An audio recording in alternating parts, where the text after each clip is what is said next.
ये नहायत घटिया फैसला था, बहुत ही ख़राब फैसला था। देश को पीछे गर्त में धकेलने वाला फैसला था। लोगों की मौतें हो रही थी, दवाइयों के अभाव में हो रही थी, क्योंकि जेब में पैसे नहीं थे। हमारे प्रधानमंत्री ने कहा था कि माँ बीमार है, पैसे नहीं हैं, घर में बेटी की शादी है, पैसे नहीं हैं। अरे आपके पास रोटी तो हो खाने के लिए, तभी तो आप डिजिटल होंगे। आपकी जेब में पैसे नहीं है, रोटी है नहीं आपके पास। जनता के ज़बरदस्ती फ्री में खाते खोले गए, उन खातों में आज जनता को कंपेल किया जा रहा है कि इनमें मिनिमम बैलेंस रखिए। पहले आप जीरो बैलेंस का खाता खुलवाते हो, फिर कंपेल करते हो मिनिमम बैलेंस रखिए। शर्म नहीं आती ऐसी सरकार को? देखिए, लूट मार तो पहले भी होती थी। पहले चाकू दिखा के जेब से पैसे निकाले जाते थे, आज मोबाइल में हो जा रहा है। आप लूट मार के समर्थक हैं? सॉरी भाई साहब, आप लूट मार के समर्थक हैं। मैं बिल्कुल लानत भेजता हूं ऐसी सरकार पर जो लूट मार की समर्थक हो और ऐसे समर्थकों पे। मैं आकिब मिराज खान आपका स्वागत करता हूं जनसंदेश टाइम्स में। आज 8 नवंबर है, एक ऐसी ऐतिहासिक तारीख जिसको लोग एक बड़े फैसले के रूप में याद करते हैं। 8 नवंबर 2016 को 500 और 1000 के नोट थे, वो चलन से बाहर हो गए थे। प्रधानमंत्री ने आधी रात से 500 और 1000 के नोटों को चलन से बाहर कर दिया था, जिसके बाद आज 6 साल पूरे हो चुके हैं। आज 8 नवंबर 2022 की तारीख है और यहाँ हम लोग मौजूद हैं शर्मा टी स्टॉल पे और ये जानने की कोशिश करेंगे कि लोगों के बीच वो क्या अनुभव था और उनको क्या लगता है कि नोटबंदी के फैसले से आखिर देश को क्या फ़ायदा पहुँचा है। क्या नाम है आपका? अली जी, ये बताइए, 8 नवंबर 2016 की तारीख आपको याद होगी, बहुत ऐतिहासिक तारीख थी। उस टाइम प्रधानमंत्री जी टीवी पे आते हैं 8 बजे और ये ऐलान करते हैं कि आधी रात से 500 और 1000 के नोटों का जो चलन है वो बंद कर दिया जाएगा। क्या अनुभव था आपका उस टाइम? मेरा बड़ा ख़राब था। नेक्स्ट डे हमको हैदराबाद जाना था जी, और इत्तेफाकन मेरे पास कैश थे, उसको मैं अकाउंट में उसी दिन लगा के आया था कि वहाँ पे इतना कैश लेके ट्रैवल ना करना पड़े। लिटरली मेरे जेब में 500 का नोट था, जिसे मैंने हैदराबाद पहुँचे हैं। वहाँ पे जाके अगर मेरे वहाँ फ्रेंड्स और रिलेटिव ना होते तो शायद नेक्स्ट डे से मेरे पास खाने को पैसा ना होता, क्योंकि कैश हम लोग निकाल ही नहीं सकते थे। लाइन लग रही थी, वो नया अलग पूरा सिटी, इवन स्टेट ही अलग है। बहुत परेशान रहे, फिर हम लोग किसी तरीके से नहीं थी। ठीक है, आपका क्या नाम है भाई? सलमान रिजवी। सलमान जी, कैसा अनुभव था आपका जब नोटबंदी का फैसला लिया गया? बहुत बुरा एक्सपीरियंस था, देखा जाए तो। बहुत सारी क्रिटिकल वहाँ पे कंडीशन थी, बैंक सारे बहुत ज़्यादा भीड़ थी, रात भर जगह थे, सब याद है। तो मतलब बहुत ओवरऑल बहुत ख़राब एक्सपीरियंस था। अच्छा, तो क्या लगता है क्या फ़ायदा हुआ देश को नोटबंदी के फैसले से? फ़ायदे से तो हम लोगों को कोई ख़ास फ़ायदा नहीं हुआ, लेकिन हुआ होगा कुछ ना कुछ नोटबंदी से। अब हम लोगों को तो इतना कोई फ़ायदा नहीं हुआ। ठीक है, अनुभव लेकिन ख़राब था। अनुभव बहुत। ठीक है, यहाँ पे जो नौजवान हैं उनसे भी हम बात कर रहे हैं, यहाँ पे और भी लोग हैं, उनसे बात करते हैं। सर, क्या नाम है आपका? जी, प्रवीण। कैसा रहा आपका वो अनुभव, कैसा था और क्या लगता है देश को इस नोटबंदी के फैसले से क्या फ़ायदे हुए? जी अच्छा, नोटबंदी के बारे में बताना चाहता हूँ। नोटबंदी सब सही थी, सरकार की पॉलिसी सही थी, इम्प्लीमेशन सही था, पर एग्जीक्यूशन गलत हो गया। एग्जीक्यूशन गलत हो गया। 2000 का नोट निकालना गलती थी, जो कि सुधार ली गवर्नमेंट ने। बस मेरा तो विचार यही है। आपका अनुभव कैसा था जब नोटबंदी हुई? अफरा तफरी का माहौल था। देखो, इतनी बड़े देश की जनसंख्या में आधे लोगों को तो परेशानी हुई होगी, ऐसा नहीं है। बट उसका मैंने बताया कि जैसे एग्जीक्यूशन थोड़ा खराब रहा, पॉलिसी अच्छी थी। पॉलिसी अच्छी थी मेरी तरफ से। ये हुआ कि ऐसा नहीं कि 100% परेशानी हुई थी। जी, मुझे नाम मात्र हुई थी, लेकिन लोगों को परेशानी हुई होगी, पक्का हुई होगी। यहाँ पे और भी लोग हैं, उनसे भी बात करते हैं कि उनका क्या अनुभव रहा नोटबंदी का जो फैसला था 2016 8 नवंबर, आज से 6 साल पहले प्रधानमंत्री ने फैसला करा था कि 500 और 1000 के नोट जो हैं वो चलन के बाहर हो जाएंगे। क्या रहा उस टाइम का आपका अनुभव? जनता उस समय बहुत परेशान थी, बहुत बुरे हालात थे, लाइन लगी हुई थी, लोगों को दूध नहीं मिल रहा था, लोगों की मौतें हो रही थी, दवाइयों के अभाव में हो रही थी, क्योंकि जेब में पैसे नहीं थे। हमारे प्रधानमंत्री ने कहा था कि माँ बीमार है, पैसे नहीं हैं, घर में बेटी की शादी है, पैसे नहीं हैं। तो इस तरीके का प्रधानमंत्री जी का हमारा व्यवहार था। लेकिन अब क्या कर सकते हैं, हमारे प्रधानमंत्री हैं तो हमें तो उनका वो रखना ही पड़ेगा।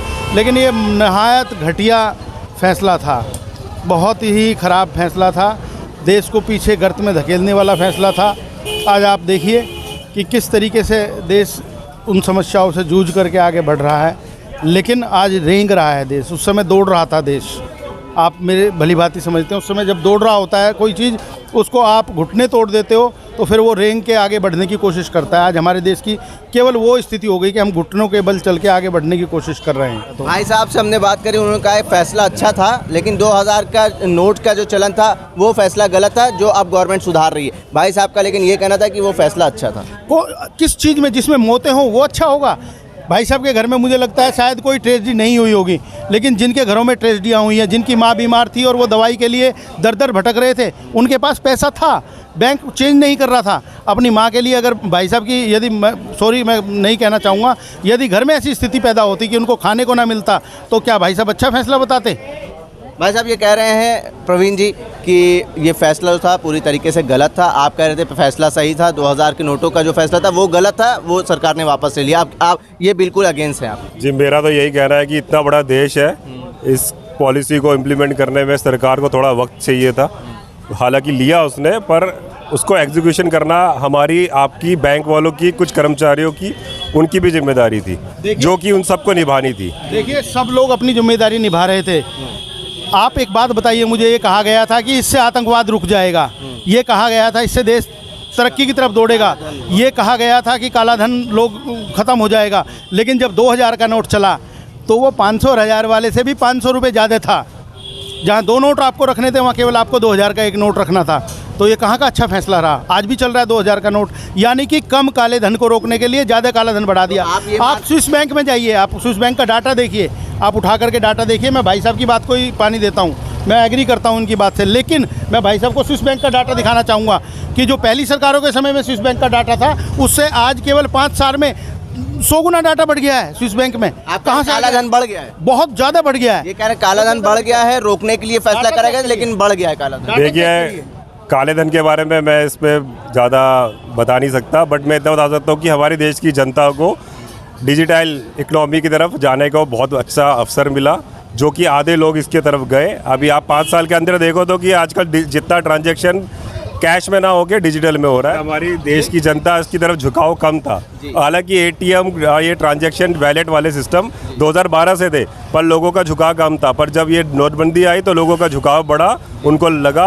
किसी भी फैसले को जब हम मजबूरी में और ज़बरदस्ती इम्प्लीमेंटेशन डंडा लेकर के कराते हैं ना, तो वो गलत होता है फैसला, और ये डंडा लेकर कराया गया फैसला था।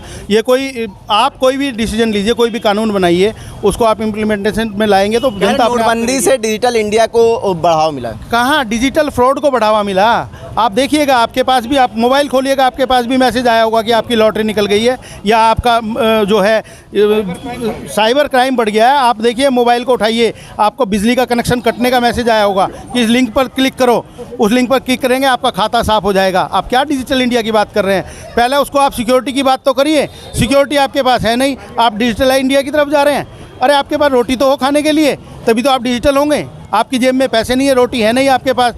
जनता के ज़बरदस्ती फ्री में खाते खोले गए, उन खातों में आज जनता को कंपेल किया जा रहा है कि इनमें मिनिमम बैलेंस रखिए। पहले आप जीरो बैलेंस का खाता खुलवाते हो, फिर कंपेल करते हो मिनिमम बैलेंस रखिए। शर्म नहीं आती ऐसी सरकार को, ऐसे लोगों को जो नाकारा अधिकारी बैठे हुए हैं, वो लोग जो इस तरीके के फैसले करते हैं। इन्होंने हर वो कमियां गिना दी जो नोटबंदी में थी। यहाँ तक जनधन जो खाते खोले गए थे उसकी भी कमियां गिना दी। देखिए, लूटमार तो पहले भी होती थी, पहले चाकू दिखा के जेब से पैसे निकाले जाते थे, आज मोबाइल में हो जा रहा है। आप लूटमार के समर्थक हैं? सॉरी भाई साहब, आप लूटमार के समर्थक हैं। मैं बिल्कुल लानत भेजता हूं ऐसी सरकार पर जो लूटमार की समर्थक हो, और ऐसे समर्थकों पे लानत भेजता हूं जो लूटमार के समर्थक हैं। आप बताइए, लूटमार की समर्थक? ये तो अज्ञानता है कि अगर अपना डिजिटल वैलेट आप संभाल के ना रखें, ये भी सरकार की जिम्मेदारी है कि आपके पॉकेट से कोई पैसा निकाल के रख जाए। पहले शिक्षा की सरकार की जिम्मेदारी कहाँ तक होगी? 21वीं सदी से का भारत आगे बढ़ रहा है, और हम पुरानी चीज़ों को हमें छोड़ना पड़ेगा और नई नीतियों को लागू करना पड़ेगा। और ये एक छोटा सा स्टेप था जिसको 5 साल हो चुके हैं, और हमारा देश डिजिटल इंडिया की तरफ सही तरीके से जा रहा है। हालांकि इस चीज़ को 10 साल लगेंगे, 15 साल लगेंगे, 20 साल लगेंगे, पर स्थिर होने के लिए बढ़त करनी पड़ेगी। पर आप खाली पुराने तरीकों से अगर इकोनॉमी चलाओगे तो नहीं चलेगा। कह रहे हैं 10 साल लगेंगे स्थिर होने के लिए। पुराने तरीकों से इकोनॉमी इतने बढ़िया तरीके से चल रही थी, हमारा देश किस स्थिति में था? आज भूखमरी की कगार पे है हमारा देश। आप भाई साहब इंडेक्स चेक करिए, आप पढ़े लिखे हैं, समझदार हैं, आप भूखमरी का इंडेक्स चेक करिए, आज हम किस लेवल पे खड़े हुए हैं और पहले हम किस लेवल पे खड़े हुए थे। आप गूगल करिए, आप अपने चैनल के थ्रू इनका गूगल कराइए और देखिए हम कितने लेवल नीचे आ गए भूखमरी के इंडेक्स में। तो ऐसा डिजिटल इंडिया किस काम का, ऐसा प्लेटफॉर्म किस काम का कि हम भूखे मरें?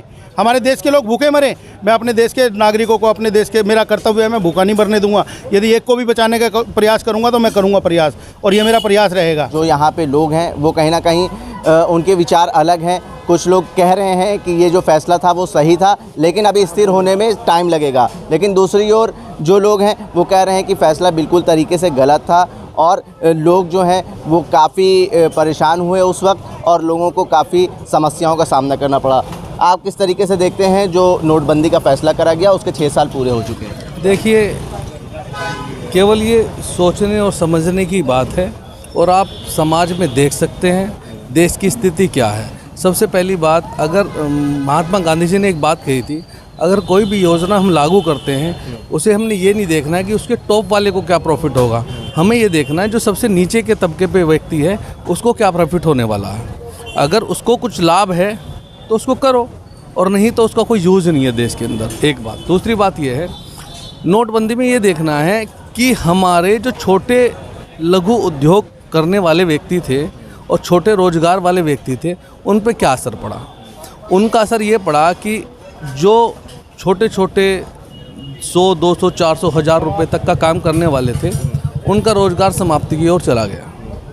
वो नहीं कर पाए उस चीज़ को। अब जैसे कि इन्होंने कहा कि पटरी पर लौट रही है, मैं चलो बात मान लेता हूँ कि पटरी पे लौट रही है, लेकिन एक बात बताइए, एक गैप आ जाता है। एक तरफ तो इकोनॉमी हमारी दौड़ रही है ना, फिर किसी भी चीज़ को, ट्रेन दौड़ रही है और पैसेंजर बैठे हैं और उसको 4 घंटे 6 घंटे रुकना पड़ा, और डेस्टिनेशन पे पहुंचने के लिए उनको 6 घंटे एक्स्ट्रा देने पड़े। पहुंचेंगे तो डेस्टिनेशन पे, लेकिन अगर 6 घंटे पे जाना पड़ा, लेट हुआ, तो कुछ व्यक्ति का जो बहुत इंपॉर्टेंट वर्क था, काम था, वो तो छूट गया। एक बात। दूसरी, उसके अंदर कोई लोग ऐसे भी हो सकते हैं जिनको कोई प्रॉब्लम हो, उनको वहाँ पहुँचना हो तो नहीं पहुँच पाएंगे। तो सेम इसी तरह चीज़ें हैं कि जहाँ जो लोग छोटा लघु उद्योग वाला पहुँचना चाहिए था सीढ़ी पे, वो नहीं पहुँच पाया। अगर वो 4 साल बाद डेवलपमेंट नहीं हो पाया, नहीं पाया, अगर वो 4 साल बाद पहुँचते भी हैं, जैसे कि भाई साहब ने कहा, मान लेते हैं हम पहुँचते हैं, वो लोग वो 4 साल बाद पहुँचते हैं, तो 4 साल में ये बताइए मुझे, अगर 4 साल बाद पहुँच रहे हैं और वो 4 साल उस गति से चलते रहते तो वो कहाँ पहुँचते?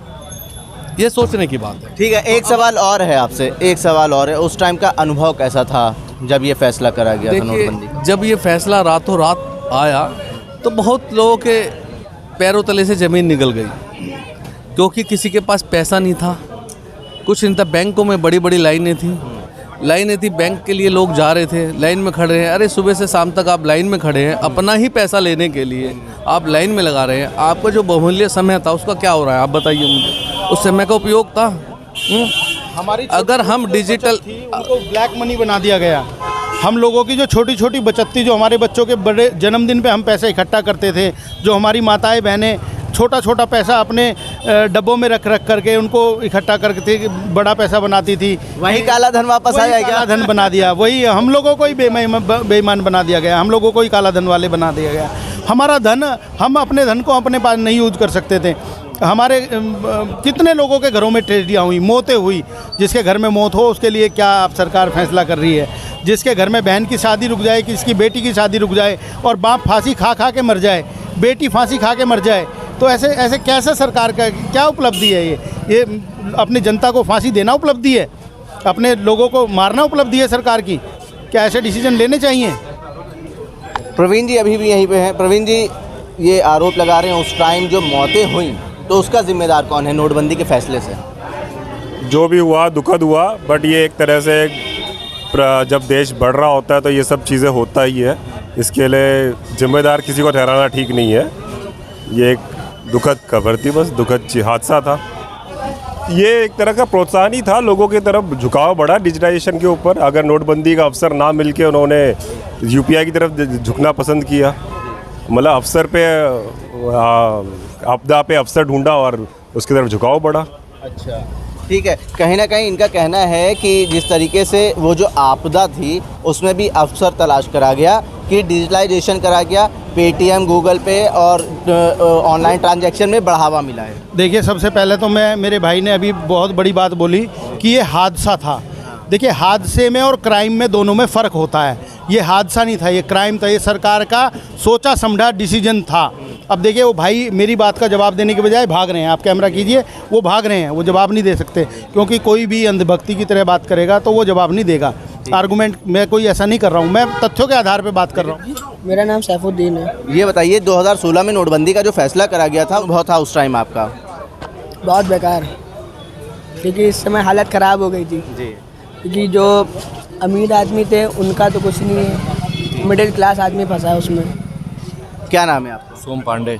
ये बताइए जो 2016 में नोटबंदी का फैसला करा गया था उस टाइम का क्या अनुभव था और आपको क्या लगता है कि वो फैसला देश हित में था? सर उस वक्त तो बहुत कुछ चेंजेस हुए थे, बहुत चीज़ बदली गई थी, तो उससे तो मुझे आइडिया नहीं हो सकता कि मतलब क्या से क्या हो गया। जिसके ऊपर बीती होगी वही बता रहा होगा अपना, लेकिन वो चीज़ गलत हुई थी, बहुत लोग ने झेला था उस चीज़ को और बहुत लोग के साथ गलत भी हुआ था।